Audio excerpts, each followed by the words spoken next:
agradecimiento nuevamente a Udiápolis, que gentilmente me invita para participar, para tratar diversos temas sobre derecho penal y derecho procesal penal.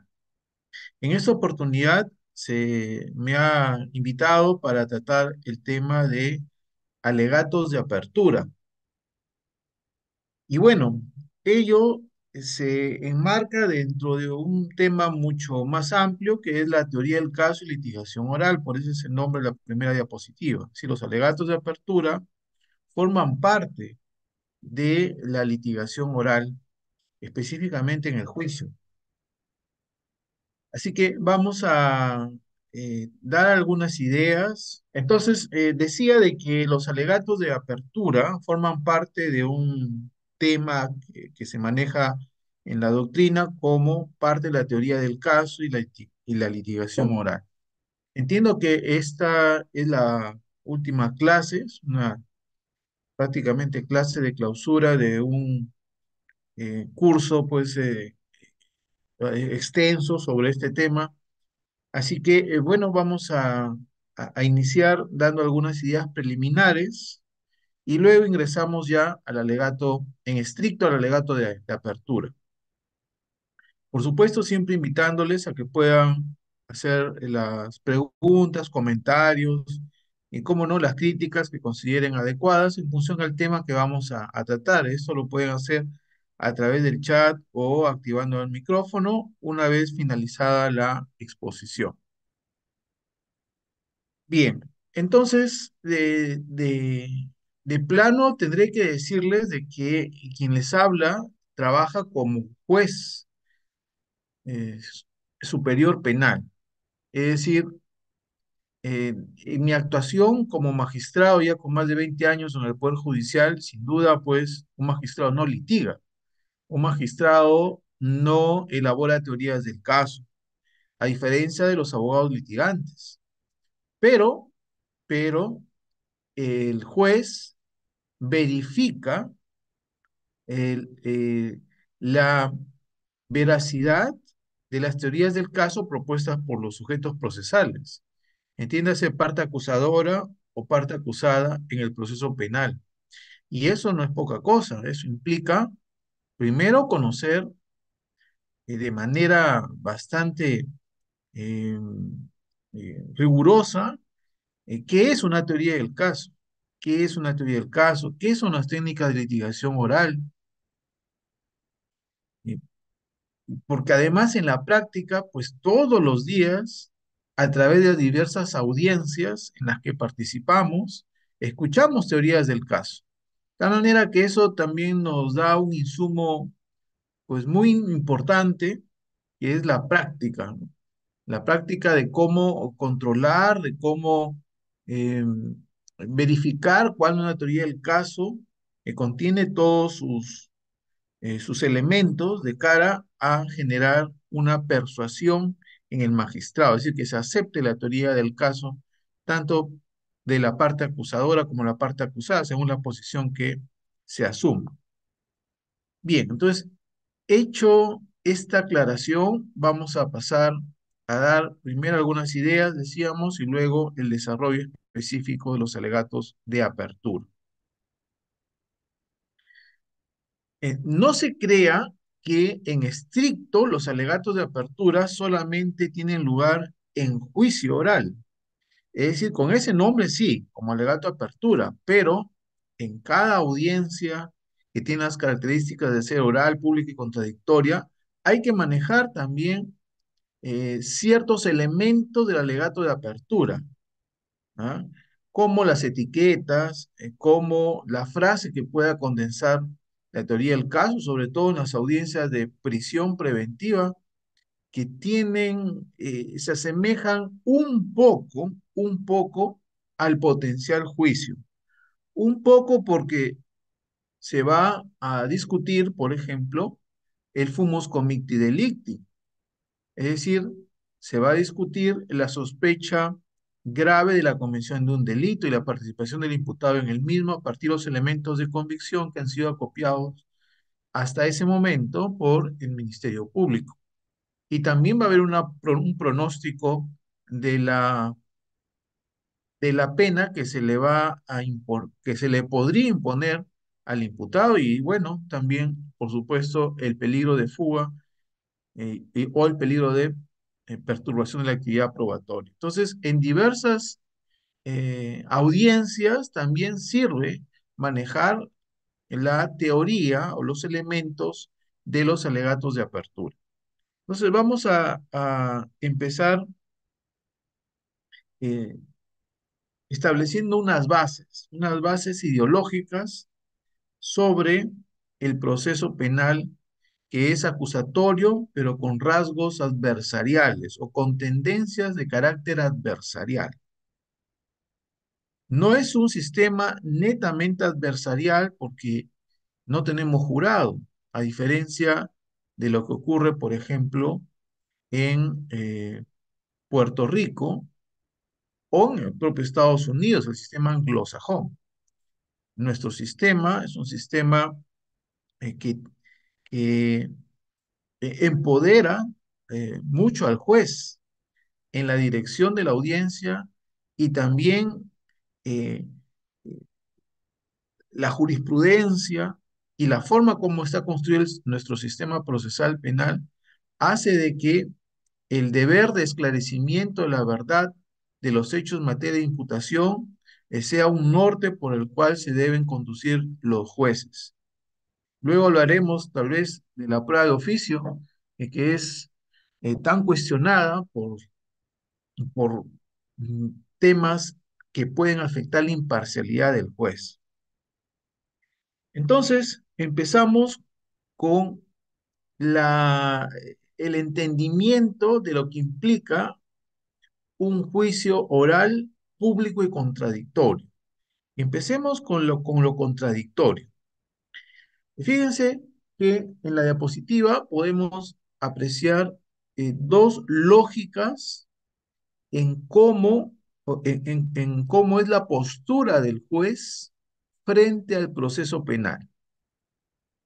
Una es la lógica verificacionista. Esta lógica verificacionista es propia de un juez del sistema inquisitivo, o más propiamente de un sistema inquisitivo mixto, que es el juez que hemos tenido durante muchísimos años en nuestro proceso penal. Es el juez instructor o el juez penal que eh, eh, utilizaba y conducía su actuación con el Código de Procedimientos Penales de 1940. ¿Por qué se le llama lógica verificacionista? Por cierto, esto no es una etiqueta que yo le haya señalado a, a un juez del viejo sistema o al juez del nuevo sistema con una lógica falsacionista, pues eso está ya eh, suficientemente estudiado en la doctrina procesal. Entonces, lógica verificacionista es porque el proceso se construye, me refiero al proceso inquisitivo, se construye de manera unidireccional y de manera unilateral, asumiendo el juez penal como dogma la tesis incriminatoria del Ministerio Público. ¿Cómo? A través de, el, de asumir la teoría del caso del Ministerio Público en el primer acto de inicio del proceso, que es el auto apertorio de instrucción. Es, es, esta conferencia es a nivel nacional y por tanto, si algunos de ustedes pues residen en la ciudad de Lima, sabrán perfectamente eh, que muchos de los casos se están tramitando aún con el proceso inquisitivo mixto, esto es con el proceso sumario, que representa más o menos el 70% de la carga procesal, y el proceso ordinario, que representa el 30%. Me refiero al Código de Procedimientos Penales del 40%. Entonces, tanto uno como el otro proceso se construyen en base o se inician en base a la asunción por parte del juez instructor de la teoría del caso del Ministerio Público, que por último ni siquiera es de él, porque si retrocedemos un poco, nos daremos cuenta de que el fiscal a su vez asume otra teoría del caso, que es de la policía. La policía, quien en términos materiales y reales realiza la investigación preliminar en ese sistema inquisitivo mixto, termina su investigación con un atestado policial, un atestado que contiene una calificación jurídico-penal, que contiene una evaluación de de las evidencias recabadas y contiene una conclusión. En buena cuenta, la policía hace una teoría del caso con todos sus componentes, con su componente jurídico, su elemento jurídico, elemento fáctico y elemento probatorio. Entonces, quien construye la teoría del caso es la policía. ¿Y cómo se visualiza esta teoría del caso? En el atestado policial. Ese atestado policial es enviado al titular del ejercicio de la acción penal pública, que es el fiscal. Y el fiscal lo que va a hacer es, ese atestado lo va a convertir en una formalización de denuncia. Y esa formalización de denuncia va a ser presentada ante el juez.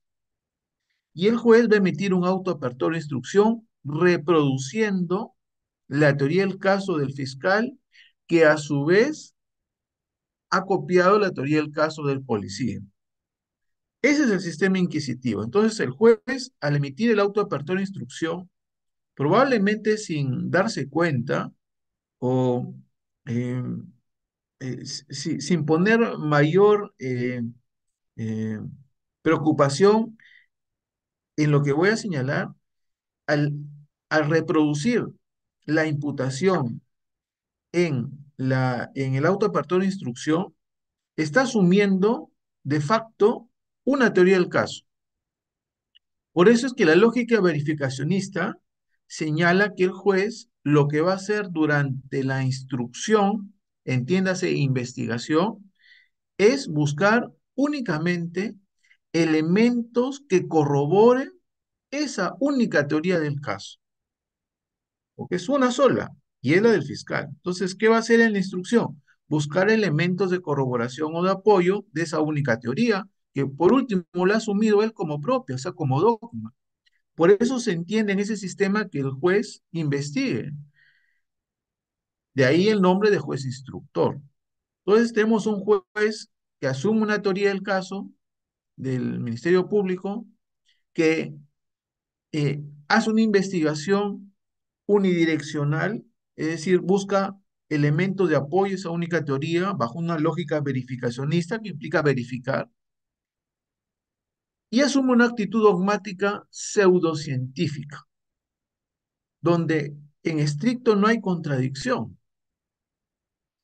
Si a eso le agregamos, le añadimos que en ese proceso sumario especialmente no hay propiamente un juicio, como lo entendemos ahora, un juicio oral, público y contradictorio, porque concluida la instrucción, simplemente pasan a despacho el expediente judicial, entonces el juez eh, va a resolver sin un juicio y sin seguir el principio contradictorio específicamente como método de averiguación de la verdad. Por supuesto que ese es un proceso sumamente cuestionable desde el punto de vista de la imparcialidad, primero del juez y de otro lado del punto de vista de los derechos procesales, especialmente del imputado. Entonces, bajo esa lógica verificacionista, la regla es que el juez actúe pruebas de oficio, porque esa es su función, investigar. Entonces hay una confusión de roles eh, con serio cuestionamiento de carácter constitucional, porque quien debe demostrar en grado de certeza subjetiva positiva la incriminación es el Ministerio Público y no el juez. Pues bien, entonces, esa es la lógica verificacionista. Por el contrario, la lógica falsacionista,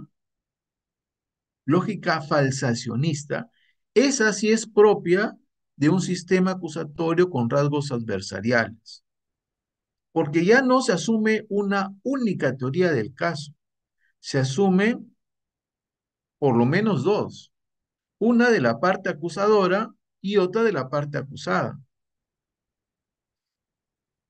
¿Y por qué es lógica falsacionista? Porque el juez ya no dará credibilidades preconcebidas a ninguna de las partes. Ya no le va a dar al fiscal una cuota de confianza en relación a la imputación que éste genere. La teoría del caso de la parte acusadora tendrá el mismo valor que de la parte acusada. A ambos se le va a exigir prueba de corroboración de sus afirmaciones de hecho. En términos coloquiales, cuando un juez del nuevo sistema acusatorio con rasgos adversariales señala que va a actuar bajo una lógica falsacionista, implica tan simple como decir a las partes que no les voy a creer nada de lo que dicen si no me lo demuestran. No les creo nada por el hecho que me lo diga un fiscal. Vale en tanto y en cuanto esa afirmación provenga, en principio, de una fuente de prueba y esa fuente de prueba ha sido objeto de corroboración con otros medios de prueba. Ahora sí, entonces, el juez se desprende totalmente del acto de indagación de la noticia criminal. El juez está absolutamente alejado de cualquier rol de indagación sobre los hechos, materia de eh, esclarecimiento en el proceso penal, puesto que eso le corresponde con exclusividad, de manera exclusiva y excluyente al Ministerio Público, porque él es el que genera la imputación. Y lo debe demostrar no a cualquier nivel de conocimiento, sino debe llegar a un grado de certeza subjetiva positiva de la existencia del delito y de la comisión por el imputado del mismo. Entonces, lo primero que hay que entonces diferenciar es la lógica verificacionista propia del sistema inquisitivo mixto, que todavía lo tenemos en todas las cortes de justicia, porque todas las cortes tienen juzgados en liquidación. Y diferenciarlo de la lógica falsacionista, que es propia o debe asumirla ideológicamente un juez del proceso penal del Código del 2004, el nuevo Código Procesal Penal del 2004.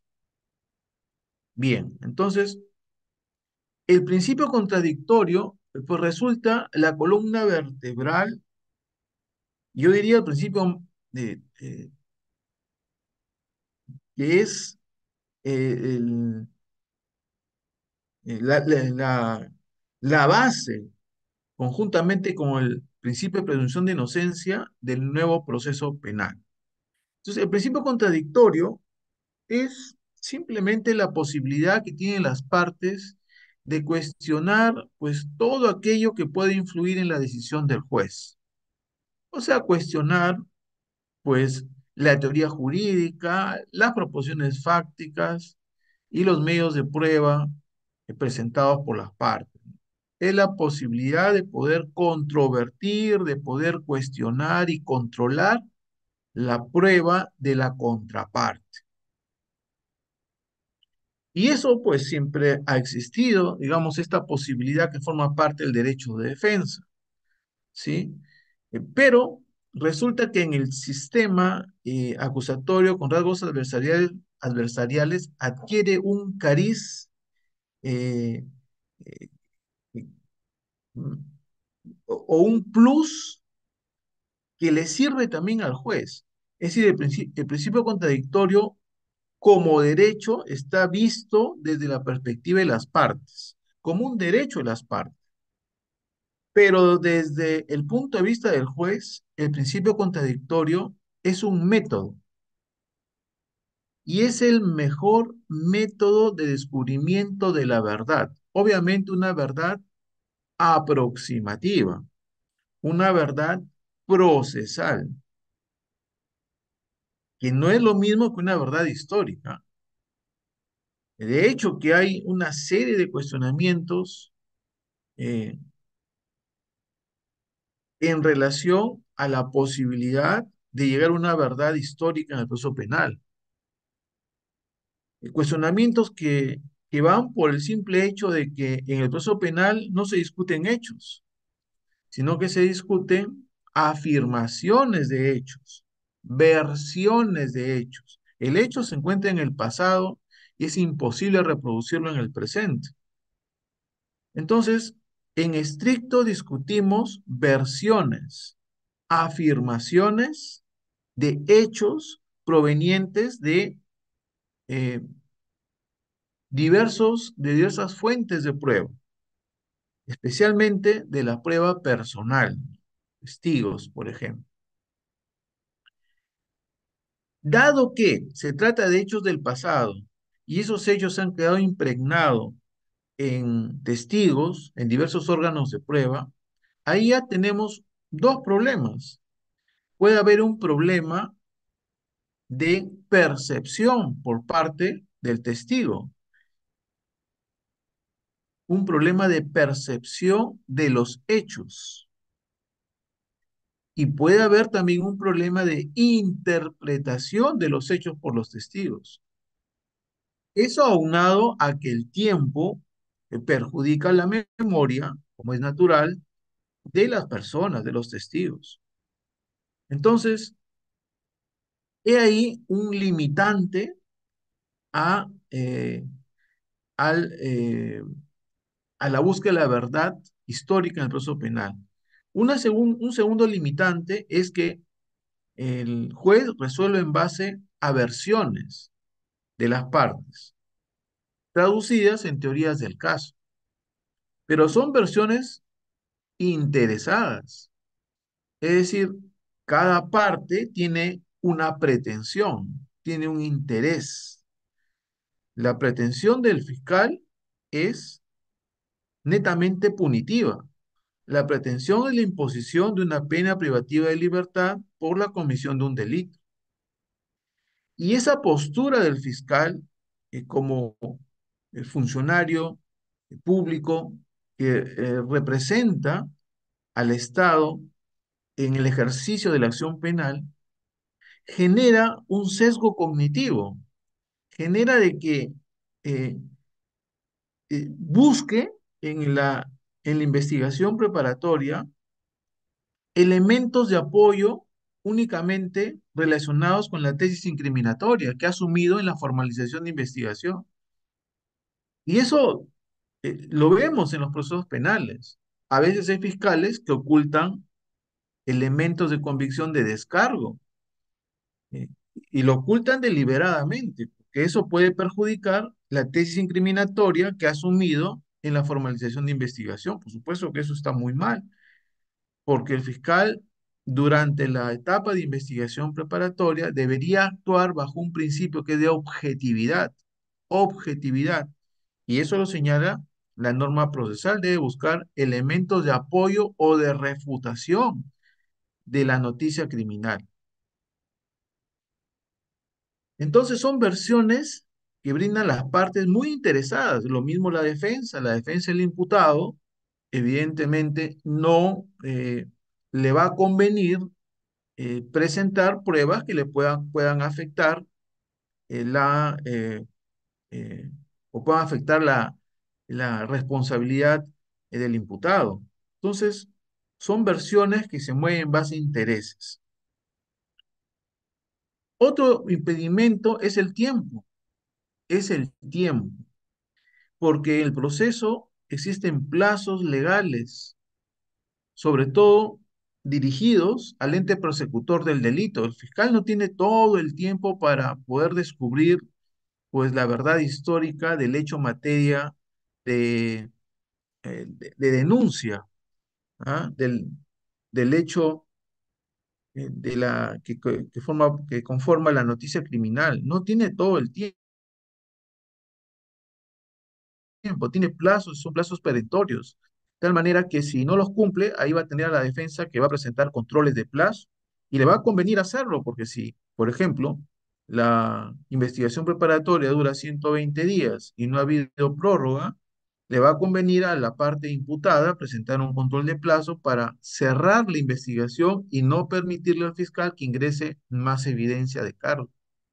Entonces, los plazos también son una limitante temporal que afecta el descubrimiento de la verdad histórica.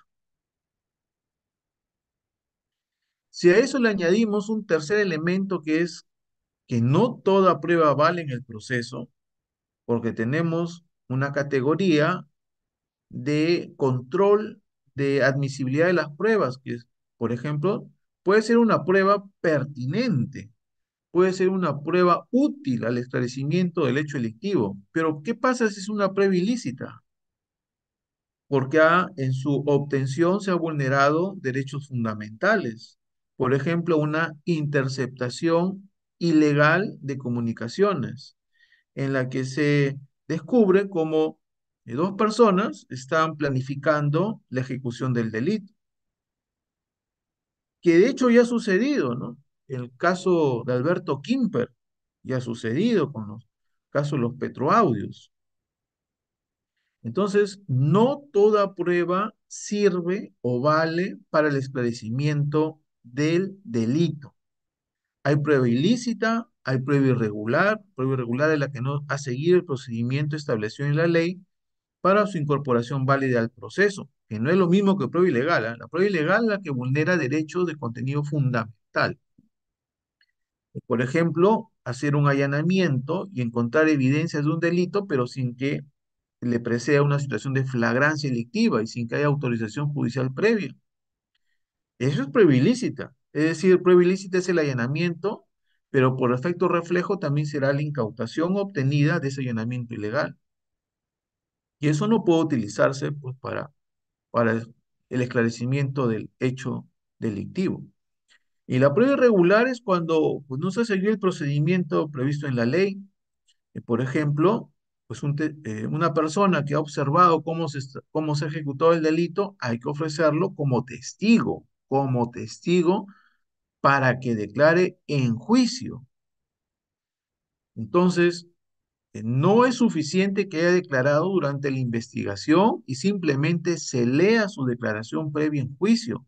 Eso no vale para una condena y lamentablemente así se está utilizando en muchos procesos. La declaración previa no sustituye la declaración en juicio. La primera es elemento de convicción, la segunda es prueba, es medio de prueba en juicio. ¿Se puede utilizar la declaración previa? Claro que sí, se puede utilizar en juicio para refrescar memoria, si es que el testigo, como es natural, se olvida determinados detalles de lo percibido, y también lo puede utilizar la contraparte para evidenciar contradicciones y atacar la credibilidad del testigo. Y excepcionalmente se puede utilizar la declaración previa cuando ha acontecido circunstancias de fuerza mayor, el caso fortuito, se murió el testigo, se murió. Obviamente hay una imposibilidad física de que pueda participar en juicio, entonces ahí es posible la lectura de su declaración previa siempre que durante la investigación preparatoria se haya citado, por lo menos citado, a la defensa del imputado para participar en esa declaración. Es decir, si se ha realizado con posibilidad de contradicción. Bueno, entonces el principio contradictorio como método, volviendo al punto, es para el juez. Casi poco se habla de este punto porque, pues, si esta conferencia la diera un abogado, litigante se concentraría mucho más en el principio contradictorio como derecho, lo cual está bien, lo cual está muy bien. Pero en la perspectiva de un magistrado, el principio contradictorio también es un método, además del derecho. Y decíamos que es el mejor método de descubrimiento de la verdad procesal. Procesal. ¿Por qué? Porque se parte del sentido común, se parte de algo lógico.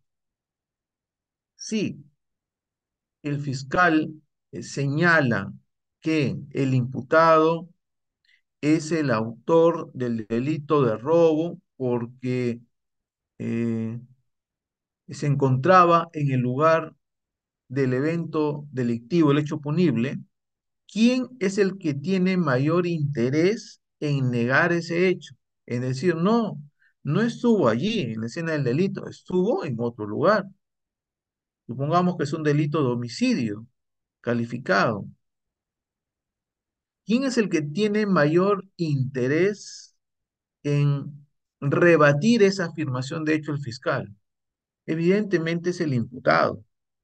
Entonces, el principio contradictorio como método significa que el juez debe promover la contradicción, porque a partir de ese debate, de esa dialéctica, de esa confrontación eh, de afirmaciones, va a haber mayor filtro de la información que el juez va a tomar para su decisión. A mayor contradicción, mayor control de la información. Mejora la calidad de la información. Entonces, el juez debe ser un promotor del debate. El señor fiscal ha dicho que el imputado se encontraba, pues, en Lima cuando se cometió el hecho punible. Señor abogado, ¿qué tiene que decir sobre ello? No, señor juez, se encontraba en Trujillo y es imposible que él haya podido cometer el delito. Señor fiscal, pero usted acaba de decir que estaba en Lima, ¿qué evidencia tiene? Y así promover el contradictorio. Bien, entonces eso era como preámbulo y termino la, como preámbulo con la presunción de inocencia. La presunción de inocencia es en rigor, es un estado de inocencia. No es que a la persona se le presuma inocente. La persona es inocente. Es un estado de inocencia. Eh, el imputado no tiene que probar nada para que se le presuma inocente. Esa es su carta de presentación. Ese es su estado natural de cualquier persona. Por supuesto que es rebatible, se puede destruir, digamos, ese estatus de inocente. ¿Cómo? A través de prueba suficiente del delito. ¿Y quién tiene que rebatirlo? El Ministerio Público. El Ministerio Público. Entonces, eso implica hasta tres reglas, ¿no? Una regla de tratamiento, la presunción de inocencia es una regla de tratamiento. Al imputado hay que tratarlo como inocente durante todo el proceso.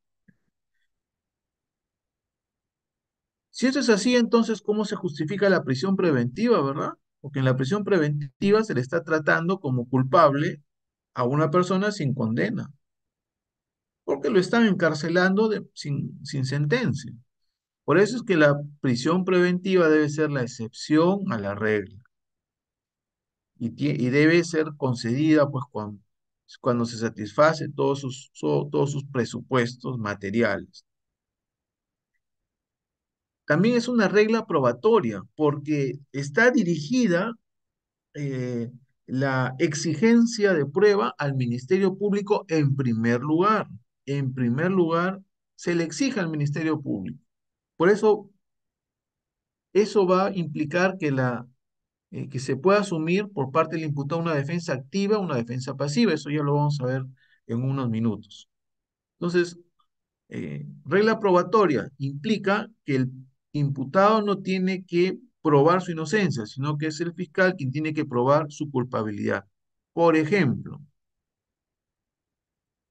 si a una persona se le encuentra en posesión de 4 gramos de pasta básica de cocaína, que es muy usual que la policía realice operativos, de pronto encuentra en una zona eh, de personas de bajos recursos, en unas zonas que considera la policía pues de alta proclividad delictiva, encuentra un muchacho caminando y le encuentra en posesión de 4 gramos de pasta básica de cocaína, es probable que no solamente lo detenga, sino que se le inicie un proceso por microcomercialización de droga. Y allí es, se ha generado una mala praxis de generar una presunción de preordenación de la droga al tráfico. Es decir, como se le ha encontrado en posesión de la droga, entonces el imputado es el que debe demostrar que no es para el tráfico, o sea, debe demostrar que es para su propio inmediato consumo, para que se convierta en una acción típica antijurídica, pero no culpable. Entonces, se invierte la carga en la prueba. Es decir, el fiscal solo demuestra la posesión, pero le corresponde al imputado demostrar que no es para el tráfico. Si se dan cuenta, se está invirtiendo la carga de la prueba, se está generando una presunción de culpabilidad, de preordenación de esa droga a un destino ilícito, que es un destino de tráfico. Y eso va en contra de la presunción de inocencia como regla probatoria. Entonces, ¿cómo debería interpretarse, fiscal? El artículo 298 del Código Penal sanciona la posesión de droga, pero con fines de comercialización, con fines de distribución de la droga para el consumo de terceras personas, porque solo así se afecta a la salud pública. Entonces, tú, fiscal, demuéstrame que esa posesión tiene ese objetivo, esa finalidad. Por ejemplo, si se le encuentra en un acto de venta de droga al menudeo y se tiene como testigo al policía que ha visto cómo está vendiendo la droga y quién sabe, también como testigo al propio consumidor. Por lo menos debe haber evidencia que demuestre ese destino ilícito. Entonces, esa es la regla probatoria. Una vez que el fiscal ha demostrado todos los elementos del tipo penal, materia de imputación, recién allí se activa o, o la, o se establece una carga probatoria dinámica respecto al imputado. Si se asume una defensa afirmativa, una defensa activa, tendrá que acreditar todo su coartada. Y finalmente es una regla de juicio, y acá sí va dirigida al juez. ¿Por qué es una regla de juicio o regla de decisión? Porque si en el proceso el fiscal no satisface el estándar de prueba suficiente del delito, entiéndase, no satisface el grado de conocimiento de certeza subjetiva positiva, entonces impone la absolución por el principio indubio pro reo. Pues hay que estar a lo más favorable, en caso de duda, al imputado. Listo. Entonces ya sentamos las bases de lo que pues es el actual proceso penal con estos eh, dos bases importantes, dos columnas que sostienen al proceso penal actual. Sobre los grados de sospecha, véase, por ejemplo, la sentencia plenaria 1/2017, que es una sentencia bastante didáctica sobre cuál es el grado que corresponde según la etapa del proceso. No basta decir nada más que para las sentencias se requiere una certeza subjetiva positiva, porque hay certeza subjetiva negativa también, ¿no? La negativa implica que no se demostró el delito o, habiéndose demostrado, el imputado no es responsable del mismo. Entonces, resumiendo, cuando se emite una sentencia condenatoria, solo y únicamente cuando el fiscal ha, ha actuado prueba suficiente del delito que genere una certeza positiva en el juez. Cuando hay una sentencia absolutoria, cuando bien se ha llegado a una certeza negativa, es decir, toda la prueba eh, es- acredita que el imputado no fue el autor del delito, certeza subjetiva negativa. O basta la duda, ¿no? Basta la duda. Y para ello, pues, funcionan muy bien las técnicas de litigación oral, sobre todo en las técnicas de contraexamen de testigos y peritos, que lo que se propone allí es atacar la credibilidad de uno o del otro para generar precisamente dudas, porque con la duda ya se ganó el caso. Entonces, para hablar sobre los alegatos de apertura, pues hay que dominar la teoría del caso, necesariamente. El alegato de apertura no es un discurso histriónico, no es un discurso eh, que no tenga un soporte en el completo conocimiento del caso que se va a, eh, a sustentar, sea por parte del Ministerio Público o por parte de la defensa. Un total dominio del caso. Me refiero a los hechos y las pruebas que han sido actuadas en el proceso, se van a actuar en el proceso. Y eso no es poco, porque cada elemento de la teoría del caso tiene su propia problemática, ¿no? Empezando por la teoría jurídica, que no es otra cosa que la norma penal materia de imputación. Eh, Luego viene lo fáctico, que son las afirmaciones de hecho dirigidas a satisfacer cada uno de los elementos típicos, configuradores del delito. Y lo probatorio, que tiene que es la otra cara de la moneda de lo fáctico. Mejor dicho, no puede haber proposición fáctica que no tenga un respaldo probatorio. Porque si no lo tiene, entonces se está incorporando de manera totalmente inadecuada e ilícita información por los abogados o por los fiscales. Y tanto uno y el otro no pueden agregar ni un ápice de información que no provenga de una fuente de prueba. Y ese es otro problema que también se está detectando en los procesos.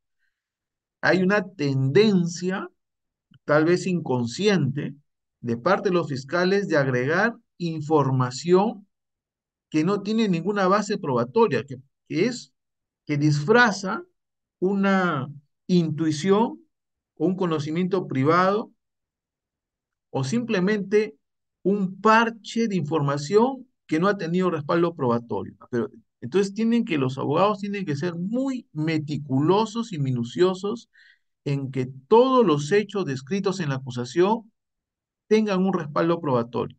Obviamente hay hechos que no necesitan prueba. Por ejemplo, ¿cuáles son? Los hechos notorios, los hechos públicos, las máximas de experiencia, las normas jurídicas. Bueno, hay hechos que no necesitan de prueba, ¿no? No necesitamos probar quién es la presidenta actual del Perú, quién es el ministro, el primer ministro o el presidente del Consejo de Ministros. Es decir, hay información calificada como hecho notorio y que no necesitamos ahí mayor prueba, pero eso es lo excepcional. En líneas generales, toda información tiene que ser probada. Vamos a dar un ejemplo de lo que es construir una teoría del caso de cara a un alegato, de cara a un alegato. En principio, el alegato, que no es otra cosa que una expresión oral de una teoría del caso, el alegato de apertura es el anuncio de lo que va a ocurrir en el juicio. Es una promesa de lo que va a ocurrir. Pero no podemos ya hablar de conclusiones, no podemos decir, está demostrado que el imputado es el autor del delito. No, vamos a demostrar que el imputado ha realizado tal comportamiento. Eso es desde la fiscalía. Del lado de la defensa también, pues vamos a demostrar de que dependiendo qué tipo de defensa asuma, vamos a demostrar que la teoría del caso del Ministerio Público es totalmente insuficiente, es decir, eh, no tiene pruebas que respalden las afirmaciones de hecho, o la teoría del caso del Ministerio Público no ha satisfecho los elementos típicos de la norma penal. Es decir, va a depender de cómo genera eh, la defensa. Entonces, Leonardo Moreno Holman hace una diferencia entre las posturas que pueden asumir los abogados. Pueden asumir una defensa pasiva o negativa. Esta defensa tiene lugar cuando el abogado se concentra toda su estrategia en atacar las debilidades de la teoría del caso del Ministerio Público.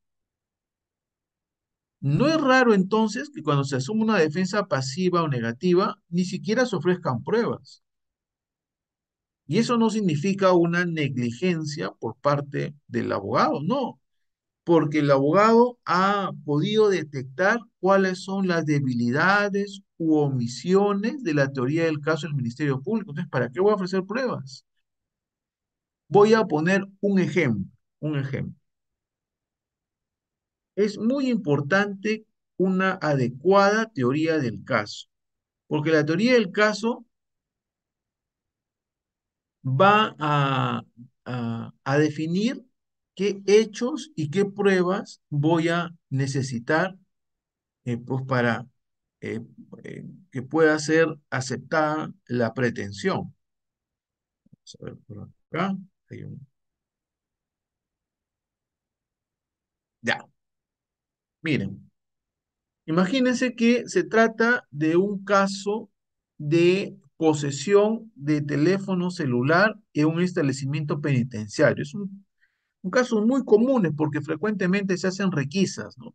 Se hacen requisas en los establecimientos penitenciarios y se hallan, pues, celulares o accesorios de teléfonos, y con ello ya se está cometiendo el delito tipificado en el artículo 368D del Código Penal. Entonces, el 368D del Código Penal reprime a la gente que posee, porta, usa o trafica un teléfono celular o fijo o cualquiera de sus accesorios que no esté expresamente autorizado. Listo. Es un delito de mera actividad, es un delito de peligro, así que parece pues muy fácil su acreditación. Pues bien, entonces ahí tenemos la teoría jurídica específica. La teoría jurídica genérica es básicamente toda la norma, ¿no?, que se está invocando. Pero para una buena construcción de una teoría jurídica, eh, dentro de lo que es una teoría del caso, hay que identificar la teoría específica, o sea, la proposición normativa que en concreto va a generar la imputación.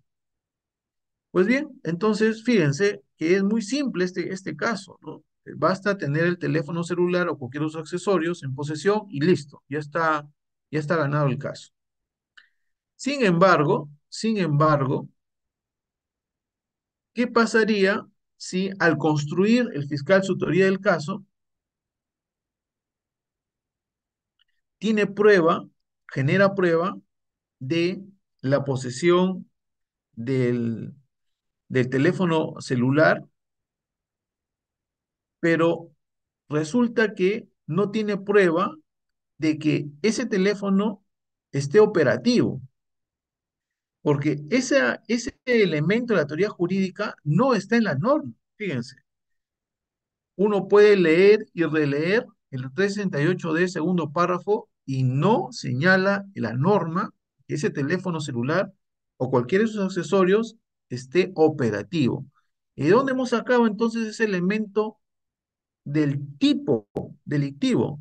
Le hemos sacado de la jurisprudencia, porque la casación 356-2019 Arequipa eh, ha señalado que para que pueda consumarse el delito, habrá que acreditar que ese elemento, ese objeto, que es el teléfono fijo celular, se encuentre operativo, porque esa es la única manera de permitir la telecomunicación hacia el interior o exterior del establecimiento penitenciario.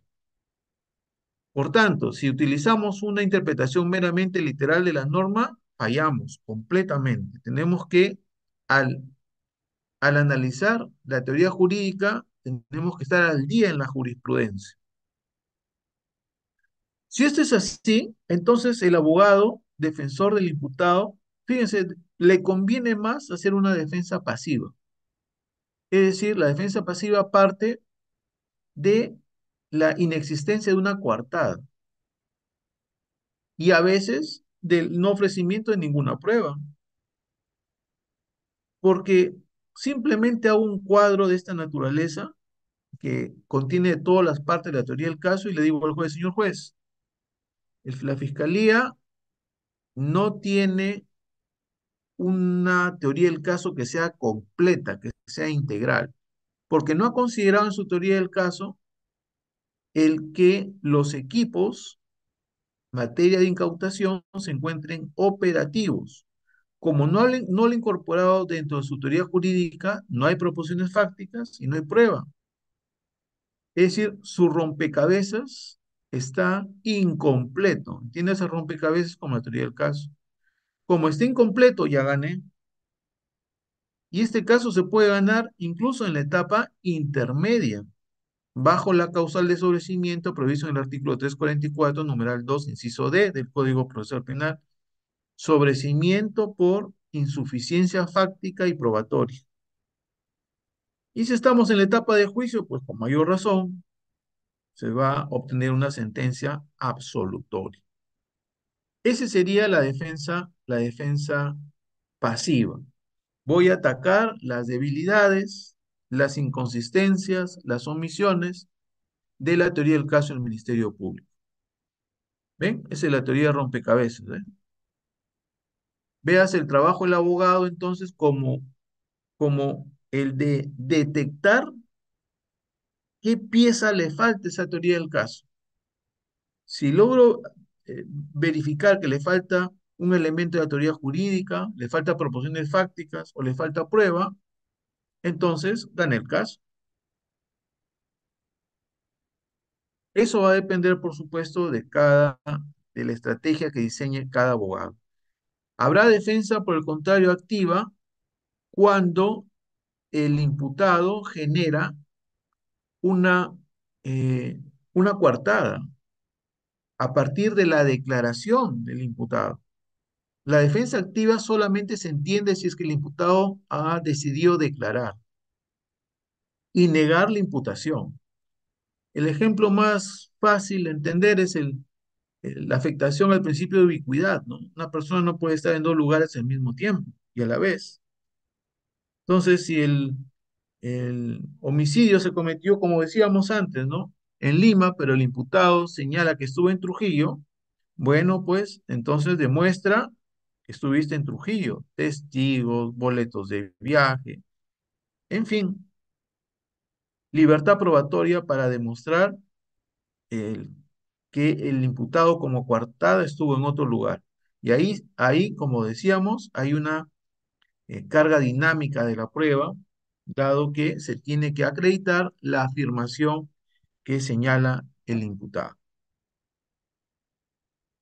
Bien, entonces, eh, para la elaboración del alegato de apertura, ya para finalizar esta conferencia, es importante que siguiendo al autor Leonardo Moreno Holman, eh, vean los hechos de manera estratégica.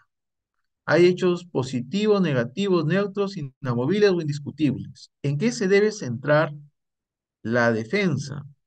En los hechos positivos, o sea, aquellos que favorecen la teoría del caso eh, que se va a sustentar como alegato de apertura.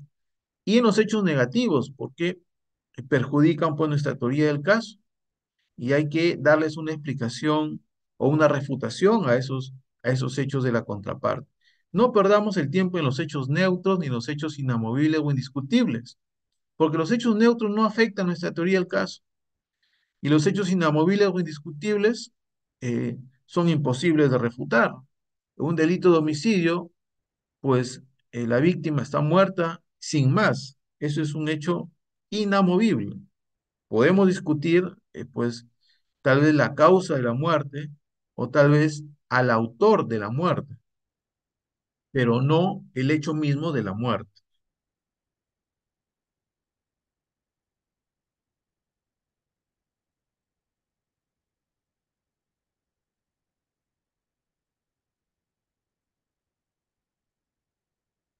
Bien.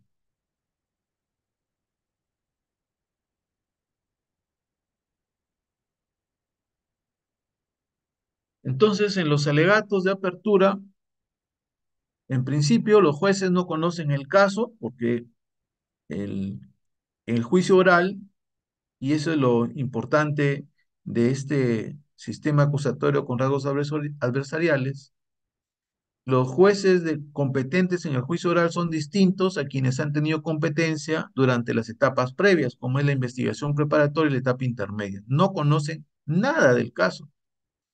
Entonces, es un momento eh, de suma importancia por parte de los litigantes el elaborar una teoría del caso que sea persuasiva, que sea simple, que sea lógica y que sea clara. Una teoría del caso persuasiva. eh, y que sea simple y que sea breve, que sea breve. Eh, la mejor teoría del caso en un alegato de apertura no debería pasar en el peor de los casos de 10 minutos, de 10 minutos. La presentación de hechos y no de conclusiones. No puede haber conclusiones porque todavía no se ha actuado prueba. Y eso va a ocurrir cuando se arme el rompecabezas, entiéndase, cuando se le dé un orden a toda la prueba actuada durante el juicio en los alegatos finales. Cuidado con exagerar la prueba, eh, porque pues esa prueba va a ser sometida a un contradictorio. Y si detectamos alguna debilidad, es mejor no exagerar. Anticipar la debilidad y explicarla razonablemente, bueno, eso habrá que mejor adelantarse a esperar a que la contraparte lo detecte.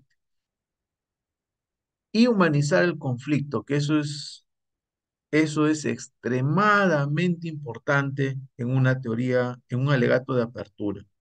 No se les ocurra como abogados tratar a sus clientes como el imputado, el procesado o el acusado, porque eso significa estigmatizarlo, etiquetarlo y deshumanizar el proceso.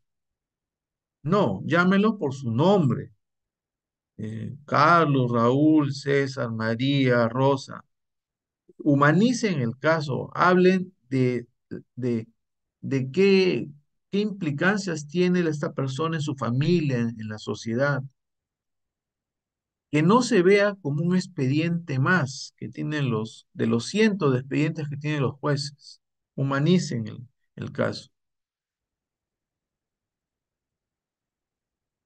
Y bueno, entonces, un buen alegato de apertura es, eh, es un buen comienzo, una buena presentación de cara al éxito en la demostración de su teoría del caso. Es la primera impresión que se va a dar ante los jueces. Así que yo diría que es el acto procesal más importante de todo el proceso. Pues bien, entonces eh, creo que hasta ahí nomás vamos a llegar porque ya nos hemos pasado una hora y media directamente con las ideas que he considerado más relevantes sobre este tema y bueno, quedo, si es que hubiese algún comentario, con mucho gusto quedo a su disposición. Sí, doctor, todavía tenemos una hora recién de sesión de clase, doctor. Tenemos hasta las 10:30 y nos tocaría sobre alegatos de clausura conforme al flyer.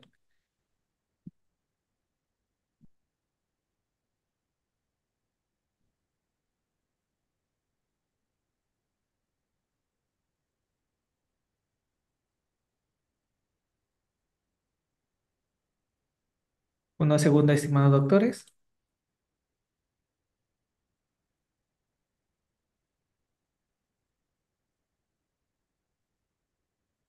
Ya, correcto, correcto. Gracias, doctor. Bueno, vamos a dar un ejemplo más para dar oportunidad a que los participantes puedan señalar sus respectivas preguntas.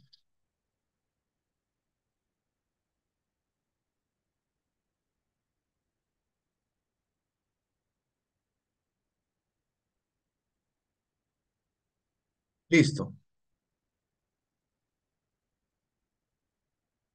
El alegato entonces final, a diferencia del alegato de apertura, implica armar a rompecabezas. ¿Qué es armar a rompecabezas? Es que durante el juicio se ha procedido a la actuación de medios de prueba de cargo y de descargo en una serie de sesiones de juicio, porque esto no se realiza en una sola sesión. Entonces hay una multiplicidad de información que tiene que ser ordenada por parte de los que tienen mayor interés en que sus teorías del caso sean aceptadas por el juez. Eso es armar el rompecabezas, darle un orden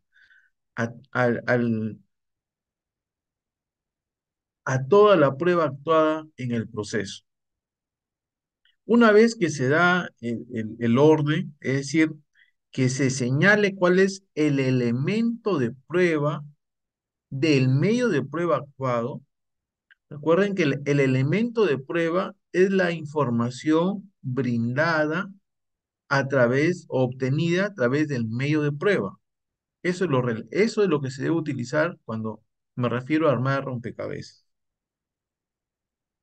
Luego se le da una estructura que generalmente por, por la forma en que nos desenvolvemos, me refiero a todas las personas, es mejor entenderla de manera cronológica, de lo más remoto a lo más reciente, ¿no? En un hilo temporal eh, cronológico. Una vez que se arma rompecabezas, se le genera esa estructura que ya he señalado, generalmente es mejor hacerlo de manera cronológica. Puede ser temática también, por cierto, pero es más recomendable cronológico porque se entiende mejor las cosas así, como usualmente las entendemos en nuestra vida cotidiana. Luego ya se construye una historia, pero no es cualquier historia, sino tiene que ser una historia que tenga un objetivo. Y el objetivo es que sea creíble, es que sea persuasivo. ¿Y cuando una historia es persuasiva? Cuando es simple, cuando es clara, cuando es precisa y cuando es breve, cuando es breve. Eh, La, eh, eh, la, eh, la gran habilidad de los abogados con todos estos mecanismos de información que tenemos ahora en los procesos, como es las videoconferencias, por ejemplo, que se han mantenido después de la pandemia, y dudo que no se sigan utilizando, porque bueno, al menos para los abogados les facilita mucho su ejercicio profesional de poder defender sus causas en cualquier parte del país sin moverse de su residencia. Eso implica que eh,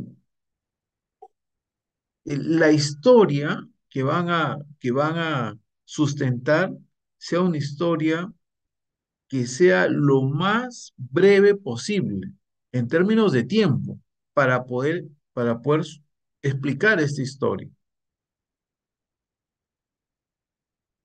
Porque la tendencia es que cada vez se utilice menos tiempo para explicar procesos complejos. Entonces decía que la habilidad de los abogados es hacer de lo complejo algo simple, que no es fácil hacerlo. Hay mucha información en el proceso que resulta impertinente, irrelevante, innecesaria. Entonces, eh, la habilidad del abogado está en expurgar esa información irrelevante y quedarse con lo medular de la historia. No tiene ningún sentido y la verdad es que eh, no se entiende cómo es que puede haber, por ejemplo, audiencias de alegatos de apertura que puedan durar 5 horas o 6 horas en un alegato. Es imposible que un juez pueda concentrarse en toda esa cantidad de información. Imposible. Eh, entonces se vuelve el juicio un remedio de juicio, un teatro de, de lo que debería ser pues una audiencia que utilice estas categorías de litigación oral, ¿no? De un alegato final que sea breve, un alegato de apertura que sea breve. Es que no le van a escuchar, ni le van a atender. 1 hora, 2 horas de un alegato no se condice con las posibilidades de memoria o de concentración de los jueces. Pero vemos a través de los medios de comunicación que se sigue haciendo de esa manera. Entonces ahí hay un serio, serio problema de litigación que es lamentablemente permitido por quienes son los directores de la audiencia, que son los jueces, que no deberían permitir eso. Entonces, el- la gran habilidad de los litigantes ahora es la brevedad, lo conciso, lo simple, lo breve y por supuesto lo persuasivo. Ese alegato final tiene que ser un proyecto de sentencia, tiene que convertirse en un proyecto de sentencia.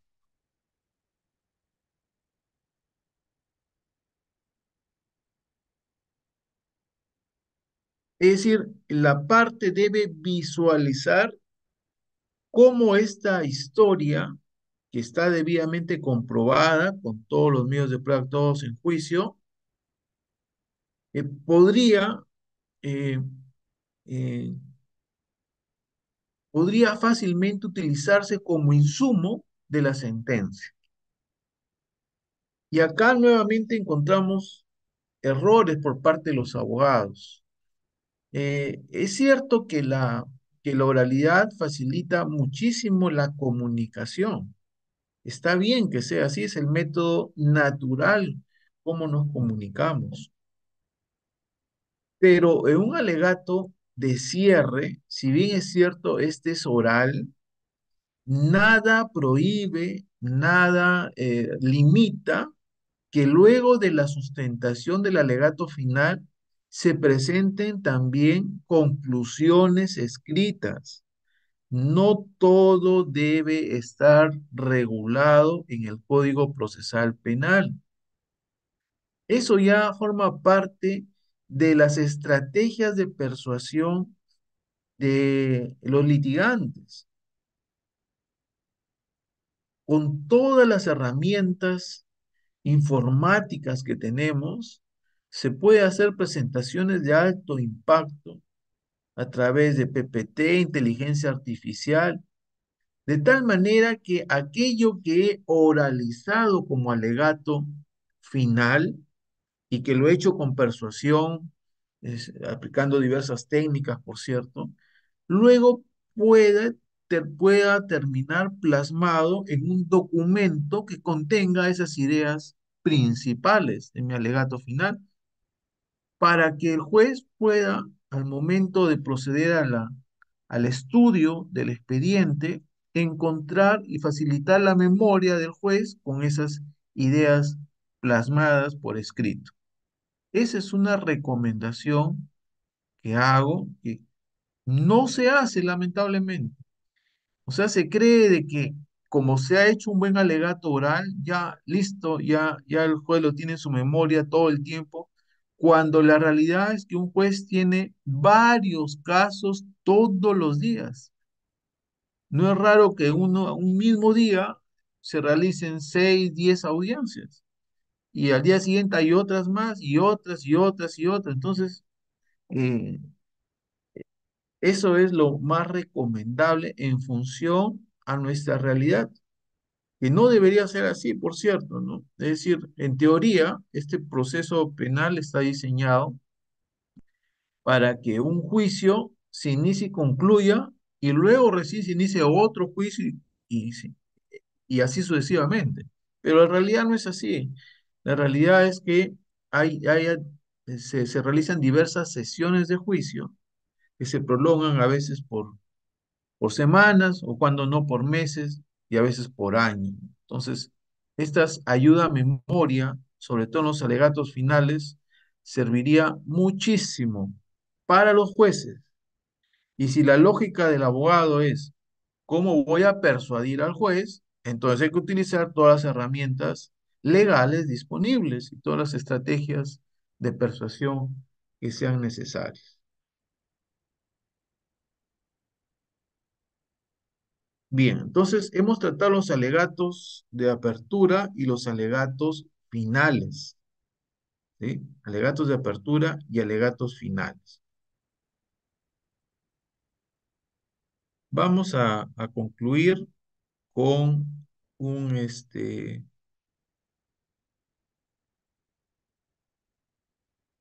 un caso.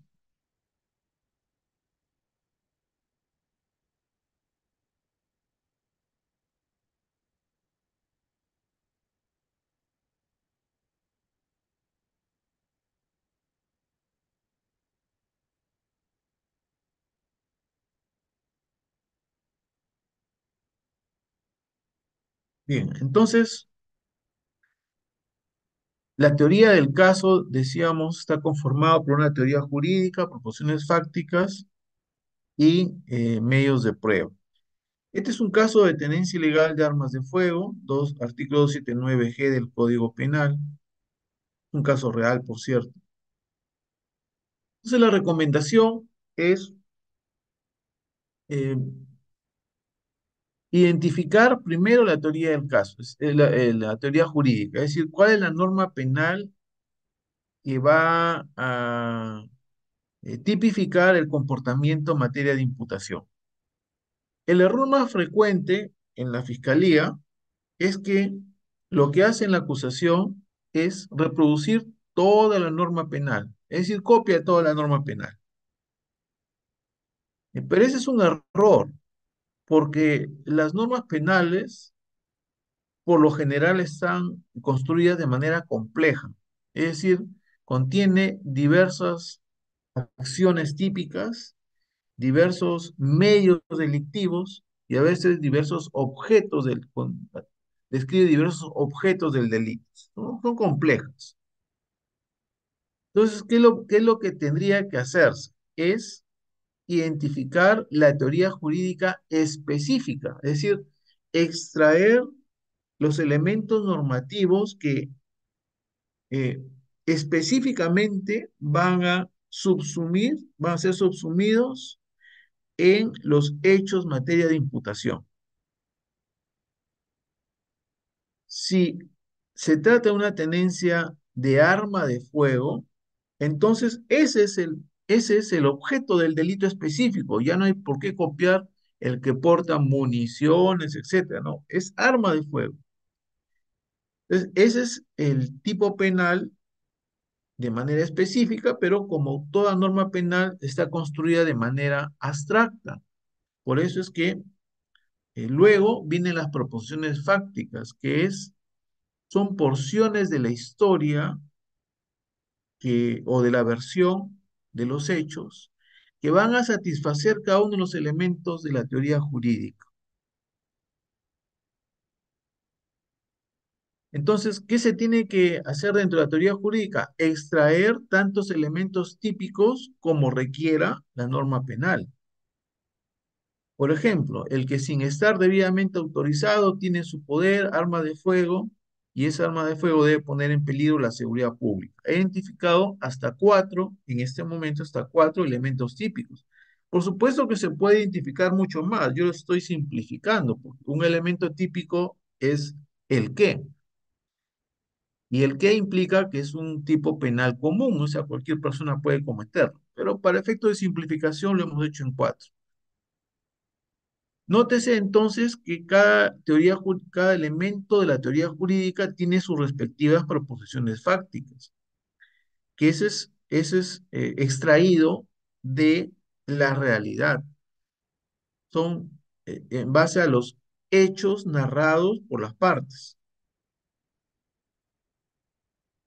Por tanto, no puede haber un elemento de la teoría jurídica que no tenga su correspondiente proposición fáctica, si no, habría un problema en la construcción integral de la teoría del caso, que generaría un costo ah, alto para el Ministerio Público, porque no podría demostrar en grado suficiente la realización del delito y le sirve a la defensa para obtener una absolución. Entonces, nótese que le estamos materializando o dándole realidad a cada elemento típico descrito en la norma en abstracto. Por ejemplo, la norma habla de arma de fuego. En la realidad, que se encontró en posesión del imputado una pistola y podemos establecer sus características. Ah, ya, pero ¿qué demuestra que esa pistola existe? La pericia balística. Demuestra que la pistola es pistola, la pericia balística. Y noten a un costado que le hemos denominado T de suficiencia probatoria para poner un check o, o, o ir analizando de manera positiva o negativa cada uno de los elementos de la teoría del caso. Entonces vean que cada proposición fáctica tiene una prueba. ¿Cómo demuestro que el imputado no tiene licencia en la SUCAMED? Con la información de la SUCAMED.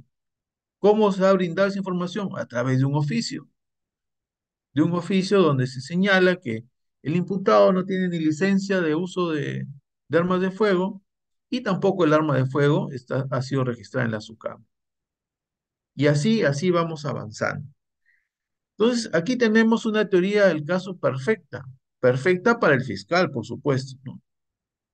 Perfecta para el fiscal porque todo su teoría del caso está completa.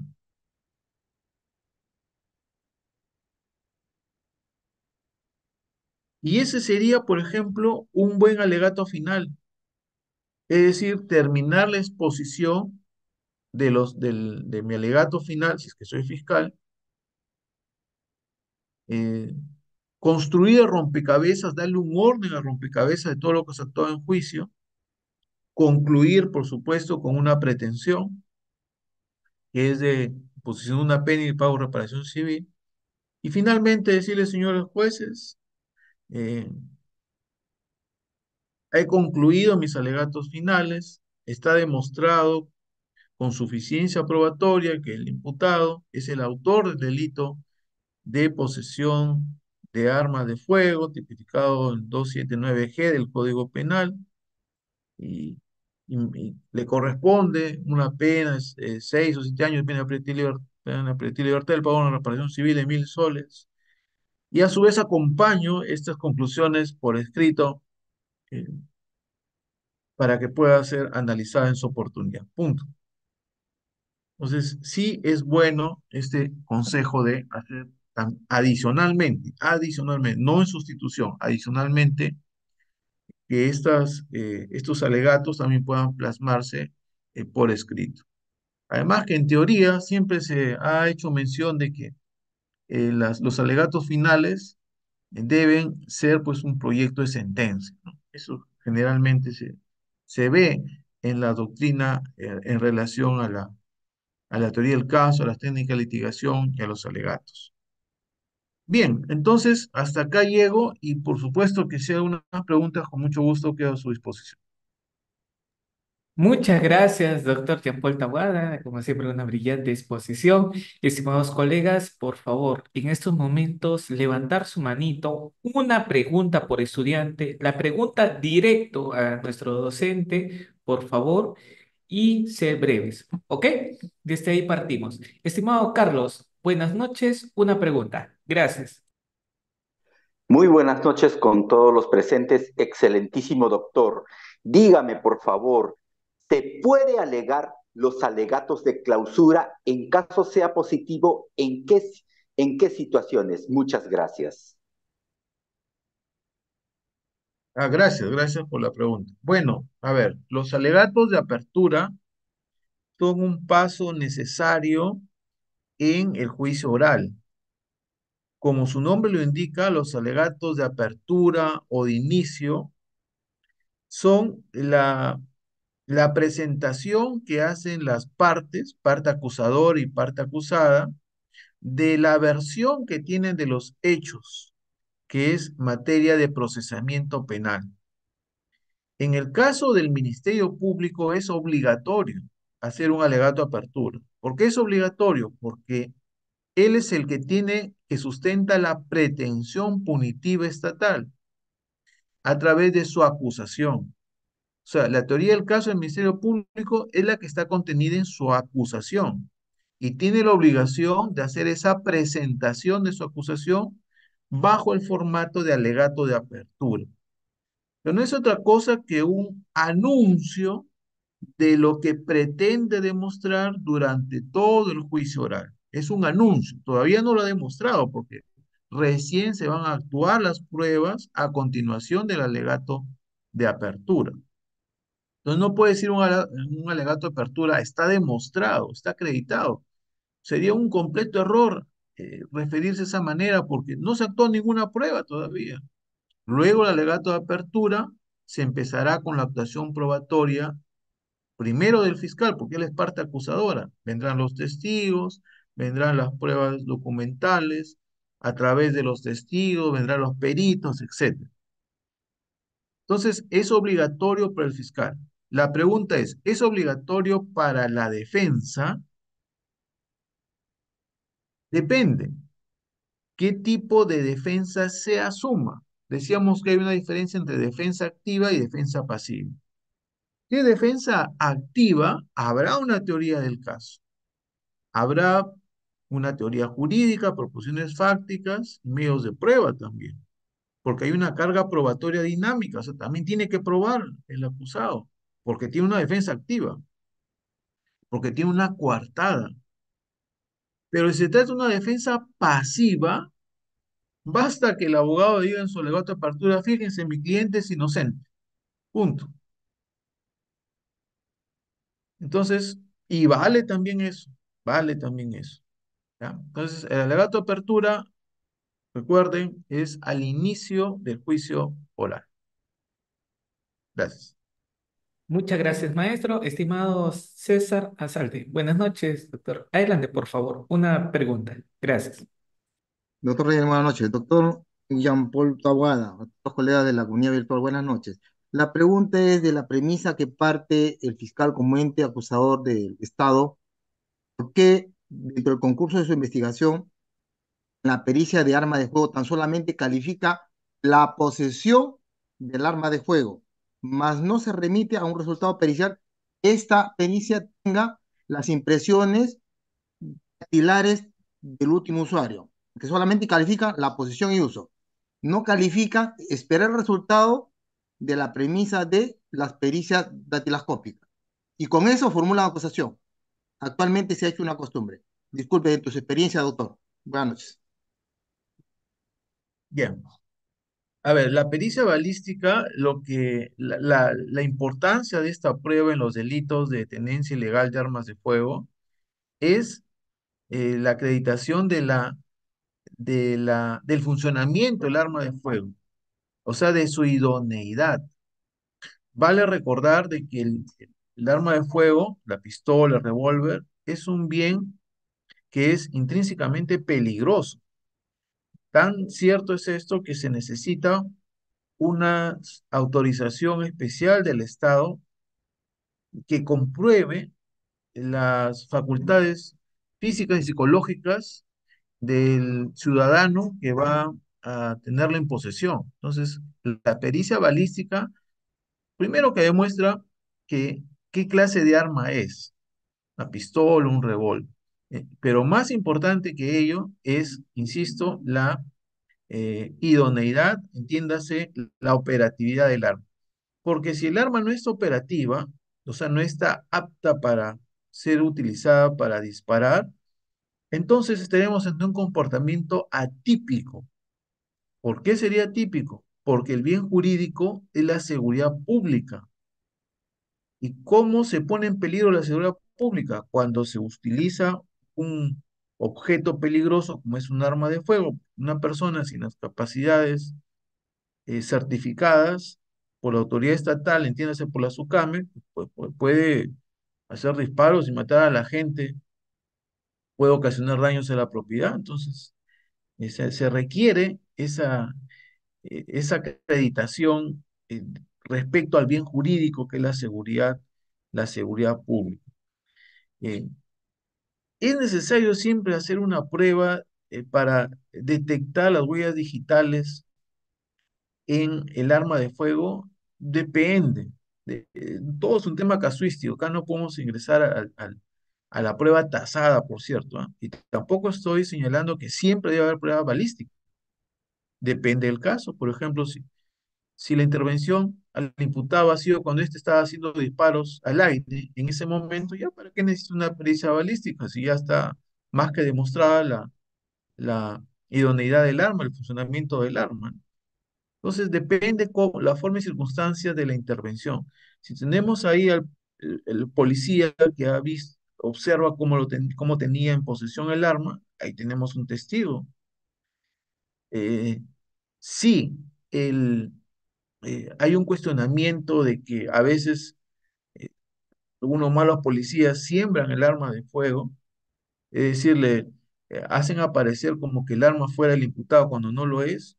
Tal vez allí sería necesario una pericia sarrungial, ¿no? Para detectar si tiene, pues, algunos elementos eh, como borio, antimonio en las manos para vincularlo con el arma de fuego. Es decir, es un tema netamente casuístico, pues, lo que podría señalar respecto a las pruebas que se han mencionado. Muchas gracias, maestro. Estimado Edwin, buenas noches. Por favor, de alegatos de clausura, una pregunta. Gracias. Muchas gracias. Doctor, para felicitarlo con tal eminente ponencia, como siempre usted deslumbrándonos con su experiencia y conocimiento. Bueno, bajo la misma línea de los colegas que han estado preguntando sobre el tema de la tenencia. Por ejemplo, ¿qué opina usted sobre una tenencia compartida? Un caso chiquito. En un vehículo, llega policía, interviene en un vehículo, Perdón, encuentran Edwin, chofer. dispénsame, estimado Edwin. Recuerda, estamos hablando sobre alegatos de clausura, por favor, ¿sí? Nuevamente recula tu pregunta y luego te doy pase al audio, ¿sí? Estimado Julio, buenas noches. Adelante. Gracias. Muy Luego, buenas noches, doctor. ¿Sí me escucha? Sí, ¿no? sí, adelante, por Sí. favor. Muchas gracias, doctor Tabuada. Muy buenas noches. La pregunta es la siguiente. Hemos escuchado que un alegato de clausura de por ende es un proyecto de sentencia. Entonces, en ese sentido, ¿podríamos hacer un proyecto de sentencia accesorio? ¿A qué me refiero? A indicar, ¿no? En que de por ende nosotros buscamos la absolución de un patrocinado. Sin embargo, caso contrario, ¿no? Hecho contrario, de que se encuentre responsabilidad, que se acoja pues digamos, a una comparecencia, perdón, a un tema a una sentencia de realizar trabajos comunitarios, de una conversión de condena. ¿Podría darse eso también en un alegato de clausura, doctor Tawada? Sí, bueno, es que sería contraproducente, sería extraño que toda la argumentación del alegato final se centre en la absolución del acusado, ¿sí? Y a la par termine señalándose, bueno, pero si lo condenan, pues póngale una pena de prestación de servicios comunitarios. Como que lo van a mirar raro, ¿no? Al abogado que sustenta una tesis de absolución, pero a la vez una tesis de una pena menos drástica. Es que eso tiene lugar porque el diseño del juicio oral que tenemos en el Código Procesal Penal es inadecuado. ¿Por qué es inadecuado? Porque no se ha regulado el tema de la cesura del debate. O sea, el juicio oral debería tener tres temas de debate totalmente separados y secuenciales. Un primer tema de debate debería residir únicamente en la responsabilidad eh, del acusado en el delito, o sea, establecer su autoría, su participación como autor o como cómplice. Ese debería ser un primer debate y toda la prueba debería actuarse en ese sentido. Ya concluido ese primer debate y establecido que el imputado es el autor del delito, debería abrirse un segundo debate, un debate para debatir la medición de la pena, porque hay circunstancias atenuantes, hay circunstancias agravantes, que también pueden ser objeto de pruebas para disminuir o para aumentar la pena. Y luego un tercer debate sobre la reparación civil, porque en nuestro sistema hay una acumulación heterogénea de pretensiones. Entonces, en la práctica se, se le, se le obliga al imputado a que genere pues un alegato de cierre, de exculpación y dejando de lado que hay otras pretensiones no menos importantes como la reparación civil y, como no, sobre la dosificación de la pena. Entonces, lamentablemente, el diseño de nuestro Código Procesal Penal en relación al juicio, desde mi perspectiva, pues no es lo más correcto eh, para la defensa del imputado, que no tiene estas posibilidades de separar los debates.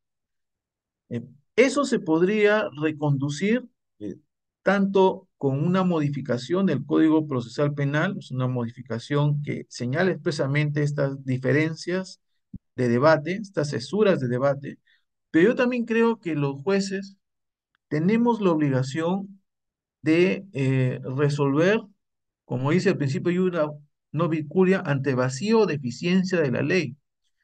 Basta que tengamos a un juez que tenga pues una sensibilidad respecto a las garantías que deben existir en el proceso penal para que pueda él, para garantizar de mejor manera el contradictorio, hacer esta separación de debates. Así que eso es un tema pendiente, por cierto, y sería lo más aconsejable. No siempre debe obedecer los cambios a modificaciones legislativas. Muchos de esos cambios pueden ocurrir con buenas prácticas procesales, ¿no?, por parte de los jueces. Muchas gracias, Julio, por tu pregunta. Estimado Jafet, buenas noches. Una pregunta, por favor. Gracias. Buenas noches, doctor Taguada. Felicitaciones por su ponencia. Doctor, apelando a su experiencia, usted mencionó a los alegatos de apertura y alegatos finales. ¿Qué debe hacer el abogado litigante cuando en los alegatos de apertura, fiscalía eh, no, no menciona a los medios de prueba de descargo que favorecen a la defensa? Gracias, doctor. Correcto, es que pues no tiene por qué hacerlo el fiscal. Recuerden que la objetividad que se le exige al fiscal es para la etapa de investigación preparatoria. ¿Por qué? Porque su obligación como titular del ejercicio de la acción penal pública es el esclarecimiento de la denuncia o de la noticia criminal. El esclarecimiento, que puede ser positivo o negativo. O sea, el fiscal no pierde el caso si es que concluye con un sobreseimiento. No hay problema porque hasta ahí no tiene pretensión. El fiscal asume una pretensión con su acusación, porque ahí pide que se le imponga al acusado una pena privativa de libertad. Y claro, si va a juicio y la sentencia es absolutoria, se puede decir con total contundencia que ha perdido el caso. Ahí sí, pues, porque no ha aceptado su pretensión. Entonces, el fiscal vale decir que cuando ya ha emitido acusación, se ha convertido en estricto en una parte, o sea, está parcializado. Y está bien que lo sea, no hay problema con eso. Es decir, está parcializado porque tiene una pretensión de parte. y no se puede esperar pues que sea, tenga, digamos, favoritismo, o sea, se convierta en imparcial en la fase de juicio, no, no. Él va a ofrecer los medios de prueba que obviamente le convienen y corroboran su teoría del caso. No se le puede exigir lo contrario. Para eso está la defensa. Entonces, la defensa, pues, sustentará seguramente lo contrario en su alegato de apertura y no hay nada que objetarle al fiscal. Entonces, o sea, no podría como alegato de apertura decir, oiga, que el fiscal no está señalando los bienes, los medios que me convienen. No, porque para eso está la defensa, justamente para proponer las pruebas de descargo, para debilitar, por supuesto, la teoría del caso en el Ministerio Público. Entonces, no es necesario, no es necesario hacerle esa objeción, digamos, ese cuestionamiento al Ministerio Público en los alegatos de apertura. Muchas gracias, doctor. Estimado Eric, Jacqueline y Frank, con ustedes cerramos la exposición. Sí, por favor, los participantes que no se han matriculado, ya sabes, deja tu número de celular en el chat y me estoy contactando con ustedes. Estimado Eric, adelante, por favor, una pregunta. Gracias. Doctor, muy buenas noches. Ante todo, muy agradecido por su ponencia. Muchas gracias. Más que todo, mi pregunta tiene que ver con el último ejemplo que usted dio sobre la posesión de las armas y más que todo quisiera su opinión personal a lo que se da. Por ejemplo, ¿no?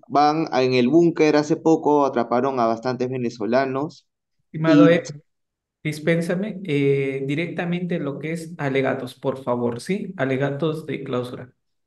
claro, tengo que ver esa previa para que me dé los alegatos que voy a Ah, ya, decir, perfecto. ¿no? Muchas gracias. Entonces, por ejemplo, ven a muchos venezolanos, tienen armas, los encuentran con armas, pero los alegatos de los abogados justamente es que saben que tienen las armas, las han encontrado con armas, pero dicen que las armas las han escondido en los inodoros o lo han escondido en ciertas partes para que no inculpar a esas personas a pesar que saben que tienen armas. No sé si me dejo comprender. Y un fiscal tiene que debatir con 40, 50 abogados, ¿no?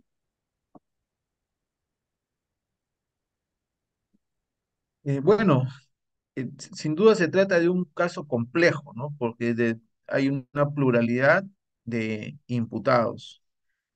Por eso complejo, en la que voy a insistir en lo que he señalado durante la exposición. El- la habilidad de los litigantes es hacerlo complejo algo simple, algo simple. Entonces, ahí va a tener que individualizarse el comportamiento de cada uno de los imputados. No basta decir, es que se encontró pues en el baño, no sé, las armas y ya con ello se entiende de tenencia compartida del arma de todos. No. Tiene que haber una precisión por cada uno de los imputados. Y bueno, efectivamente, pues hay casos que son complejos, sobre todo los de organizaciones criminales. No es raro que en un caso se pueda analizar la situación de 20 o 30 o 30 imputados.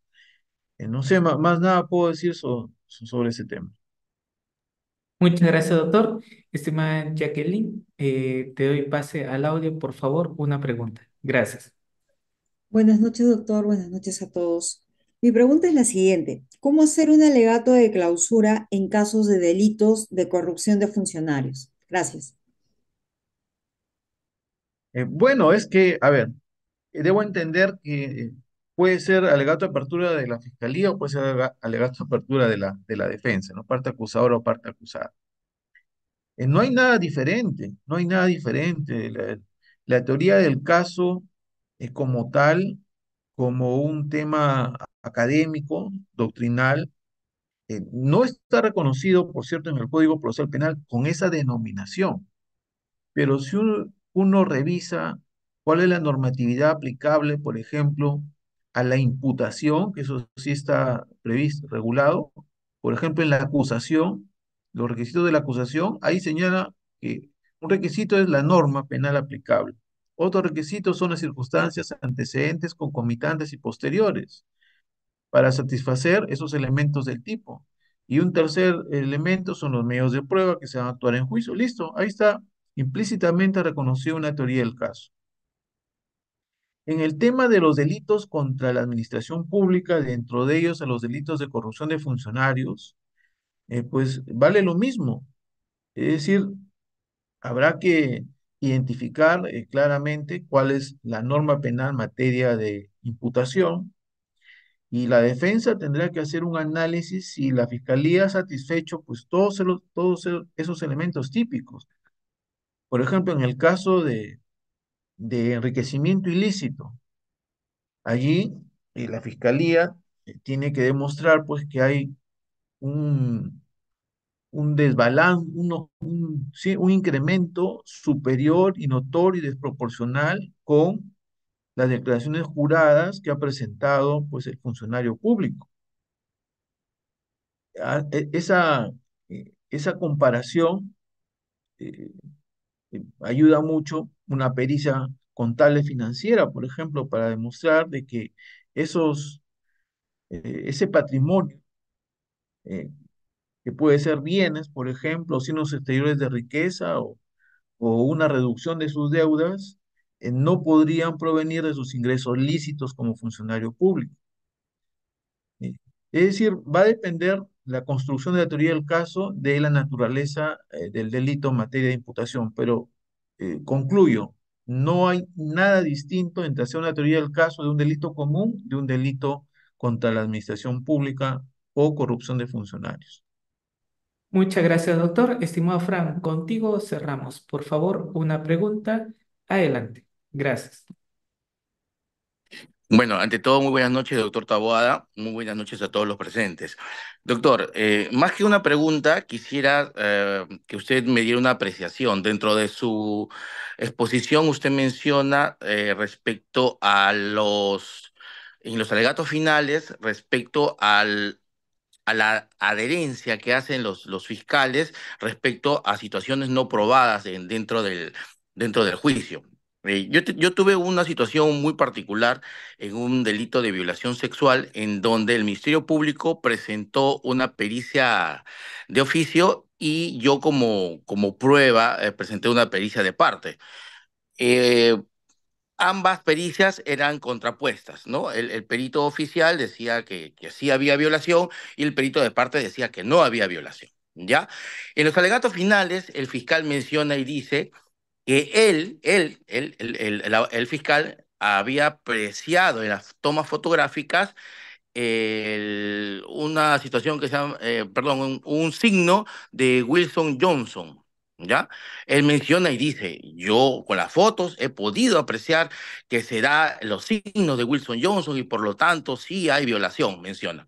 Entonces yo en mis alegatos finales menciono de que la situación es un poco preocupante porque acá se dan dos situaciones. O el fiscal sabe mucho, o el fiscal sabe mucho de pericias eh, sexuales, ¿no? O el médico legista sabe muy poco, y que es más preocupante aún. ¿Por qué digo eso? Porque en la pericia oficial el médico legista no coloca para nada esos signos visibles que según el fiscal podía apreciar. Lo concluyente fue, doctor, que cuando se emite la sentencia, el juez sentencia en base a esta apreciación que dio el fiscal y no la que dio el perito. Entonces, yo quisiera, dentro de la experiencia que usted puede tener, eh, ¿qué apreciación tiene en esta situación, doctor? Muchas gracias. Bueno, muchas gracias también, ¿no? Eh, Hay una tendencia de incorporar información por los fiscales y los abogados, por ambos.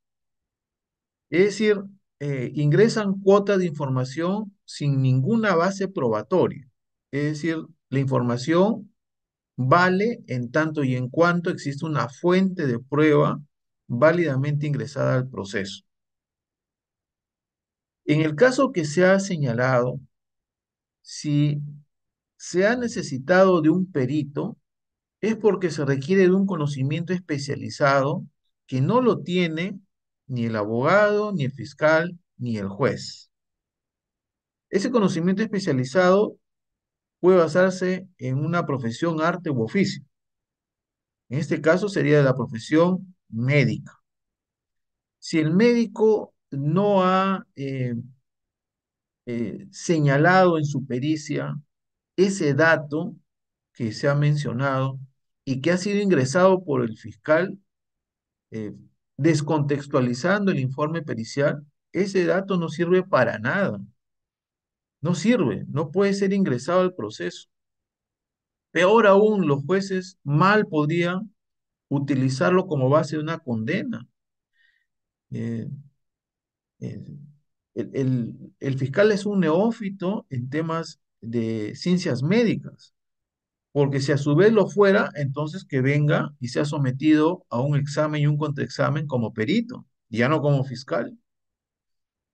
Eh, Ese es el gran riesgo que se advierte en los procesos. Por eso es que debe haber una especial atención en los litigantes de detectar ese ingreso de información irregular por parte de los fiscales o de los abogados.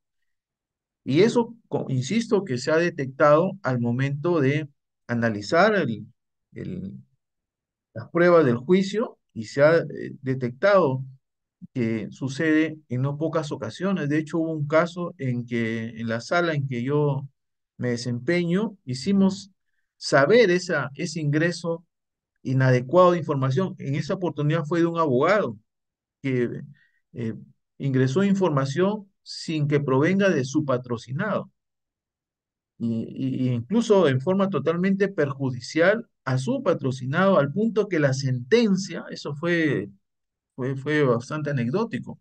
La sentencia condenatoria se basó justamente en el indicio de mala justificación en base a la información que proporcionó el abogado sin que su patrocinado lo haya mencionado. O sea, y eso fue, obviamente, eso fue detectado en segunda instancia y se revocó la sentencia y se absolvió. Ahí se pudo verificar en caso en concreto cómo es que hay que tener mucho cuidado con detectar ese ingreso de información de manera irregular. Doctor, antes de cerrar, en mi caso tengo una pregunta, es algo general, ciertamente. Un magistrado hace mención, y siempre hago la pregunta a todos nuestros docentes, menciona, un magistrado sobre la teoría del caso. Dice, la teoría del caso, disculpe por la palabra, es una tontería. Son criterios adversariales que no tienen código. En ese mismo sentido, también criticó las resoluciones que asignan el desarrollo del concepto. Él menciona también, citando textualmente, yo me enfermo cada vez que veo una sentencia. ¿Teoría del caso? ¿Qué caso? Cuestionó el juez supremo. Doctor, ante esa apreciación, su comentario. Gracias. Ah, sí sé a quién se refiere. Efectivamente, con esas y otras palabras, seguramente se ha referido a este tema, ¿no? Pero vamos, ¿no? Hay harta bibliografía, ¿sí? Nacional y extranjera, que ha desarrollado estos temas, estos temas que son útiles, por cierto, en el ejercicio profesional, tanto de abogados como de magistrados, que es la teoría del caso. Yo decía, tal vez adelantándome a esta pregunta, de que el Código Procesal Penal efectivamente no reconoce con ese nomen juris en la regulación del Código Procesal Penal. No, no vamos a encontrar en ninguna parte de teoría del caso. Efectivamente es así. Y no tiene por qué un código regularlo absolutamente todo, pero sí encontramos sus componentes. Y había hecho mención a los requisitos de la acusación, así como también a los requisitos de la formalización de investigación. A ver, si la acusación exige una norma penal, que es una teoría jurídica, exige proporciones fácticas, que son las circunstancias eh, antecedentes, concomitantes y posteriores, y a su vez exige pruebas, bingo, esa es una teoría del caso. En doctrina se le llama así y ha sido hay una aceptación unánime en el derecho comparado que así lo es. Así que, pues, ¿por qué rasgarnos las vestiduras por un tema que es pacífico en la academia, en la doctrina, ¿no? Me parece que nos ayuda mucho a entender mejor los jueces, las posturas de las partes, a identificarlas, ¿sí? Y avanzar un poco más. Por ejemplo, yo proponía la teoría del caso como juego de rompecabezas, ¿no? Incluso he puesto hasta gráficos de cómo es posible utilizar estos gráficos para detectar si la acusación es completa, integral o tiene deficiencias. Y eso permite tomar una decisión. Así que mientras sea útil, bienvenido, creo yo, cualquier teoría, ¿no? Gracias, buenas noches, tengan todos. Gracias.